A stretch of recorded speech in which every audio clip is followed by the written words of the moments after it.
getting started with lifting weights.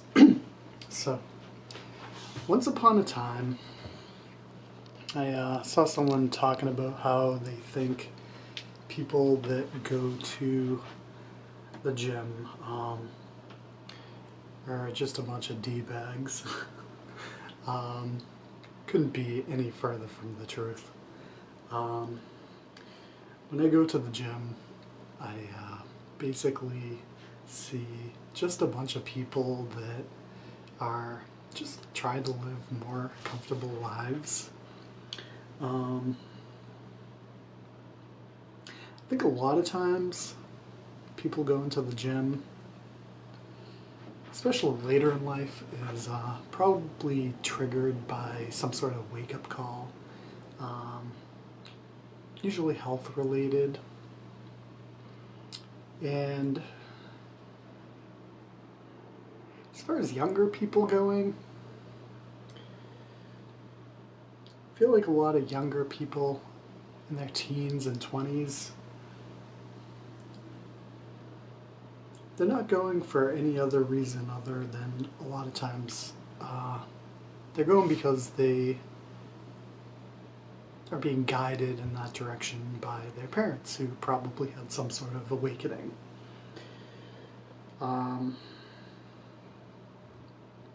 So I don't think you can look at someone that goes to the gym and think negatively of them, because again, I think everyone going to the gym is really just trying to live a more comfortable life. Why wouldn't you want to be comfortable? I see so many people that are just in pain just from being alive. And I mean, the same can be true for a lot of people that are going to the gym too. I mean, they may be in a lot of pain for one reason or another, and they're trying to overcome and resolve that. So when someone's going to the gym because they've been guided there by someone more experienced, or by a parent, I think it's a good thing to start your life off. It's so hard. It's so hard to fix problems. It's good to stay ahead of it before something becomes a problem. If I had to go back to the beginning, the number one thing that I could kind of suggest to myself is don't start too heavy. You know, don't feel like you need to be able to lift hundreds of pounds because your body is not used to it. Start with 10 pounds, start with 20 pounds, and do that for 3 months on any particular movement. And your body needs that because basically your muscle is here, and your muscle exists because of blood flow. And blood flow can only reach here through veins and capillaries and, you know, your arteries, which all take time to build up. I think it's a combination of the movement, you know, applying some weight to whatever muscle you're trying to build up, and it's also a combination of, you know, then doing cardio to then get the blood flow through your body and start increasing blood flow. So, you know, I think it's basically lift weights, do some cardio, eat, recover, repeat for the rest of your life. So I just want to go over a couple of basic movements that I think would be helpful to someone just starting off, you know, in lifting weights. And a lot of times, a lot of people are going to start off with like a barbell. I'm going to start off with just like a bow staff, just to demonstrate the movements that, you know, I think people should know. And again, even if you are using a true barbell, you know, maybe starting off at the lowest weight, whether it's 10, 20 pounds or so, and you know, just perfecting your form. That sounds so cliche, but it's so, so true. I am now of the belief that you should be doing many, many, many reps, aiming for like 100, more than just overloading yourself. You know, who cares if you can lift 500 pounds 3 times? You know, I think that puts a lot of stress on your body. It's very hard to recover, and I've personally put myself in some, you know, tough places, you know, trying to do a lot of weight too much too fast. Sounds cliche, but it's true. I would rather do, you know, 40 pounds, you know, 50 times than, you know, 180 pounds once. I really, really would. Maybe I'll do that occasionally, you know, the heavy, heavy weight, but generally speaking, on a daily basis, you know, I think low weight is much better. So I do have a confession. I believe squats are extremely, extremely, extremely important. At this point, for me, possibly one of the most important exercise movements that you could do. And I've neglected them over the years. And it's been a mistake. So I'm going to kind of demonstrate a squat with this pole. So you're going to pretend this is a barbell at the gym. You really can just put it behind your neck. You want your feet a little apart. And obviously you just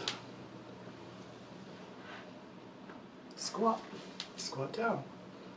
And honestly, I might just chill out down here, bounce around a little. The purpose of the bouncing around a little, by the way, is getting the blood flow to the most painful parts of my body. And what that's doing is it's putting a lot of stress on the knees. So that's why you don't want to go too heavy. It's putting a lot of stress on the knees, and also it's putting a lot of stress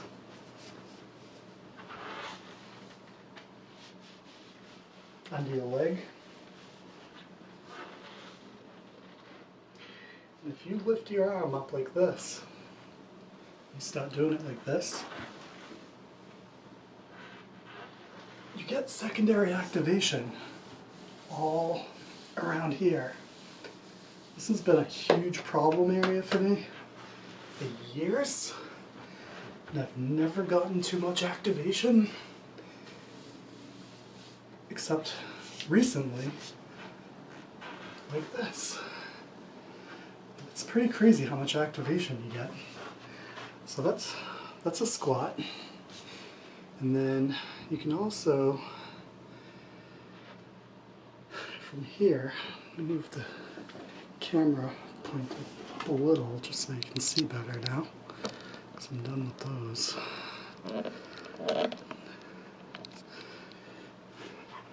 So you get your typical barbell. And you can do your curls.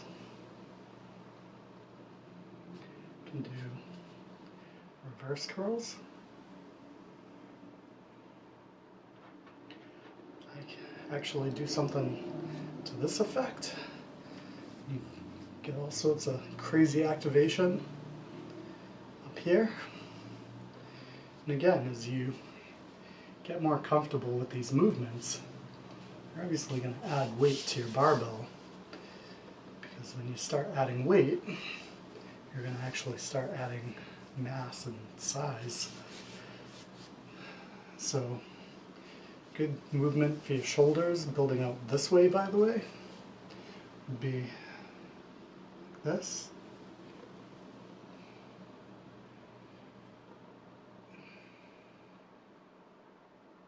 It's giving all sorts of activation right here. I am super untrained in this movement, so I'm actually getting some clicking right here. It's not good, but that's why it's important to start with a little weight, because if you add too much weight, you're not going to get clicking, you're going to get like tearing of the muscle. It's not good. But you do like 100 of these reps, and what's going to happen is you're going to start building blood flow to the portion of the muscle that you're targeting. And you know, also with the barbell, you know, you're going to do basically deadlifts. It puts a lot of work on your forearms and your back. Pull up, feel it all up in here. Obviously, at the gym, you're going to be adding weight to this. But it's going to make, you know, various life movements a lot more comfortable. Again, the squat is super, super important. If you run out of breath just tying your shoes, I highly, highly, highly encourage you to start whacking out some reps on the squats. Highly, highly recommended. And then you got the overhead press.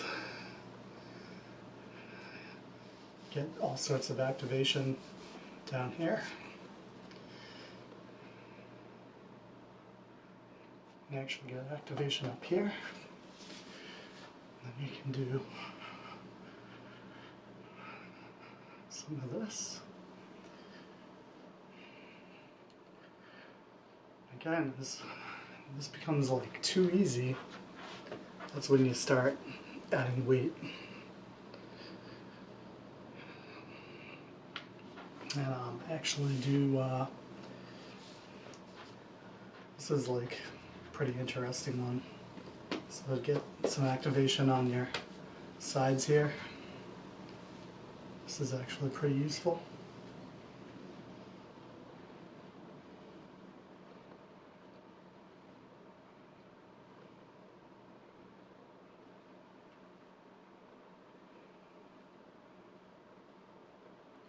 Again, as that gets easier, you just add some weight. It's pretty interesting. And usually this is more of a stretch. I really wouldn't do that with the weight on it. But yeah, you can get all sorts of nice movements with just the barbell. You're going to find a barbell at just about any gym. And yeah, as you get really advanced with the barbell, obviously you do the dumbbells, it gives you some independence. Also, there is a difference if you sit down on a chair, start overhead pressing on a chair. It's actually going to give you a little different activation than if you're standing. So there's a lot of different variations. But again, that's just some basics, and when I go to the gym, you know, it's kind of, you know, just basic routine. Obviously, laying back on a bench, doing the bench press. If I was like laying back, it's going to obviously do all sorts of good stuff, your shoulders and your upper chest. So, yeah, hopefully I can help out some people that might be new to the gym.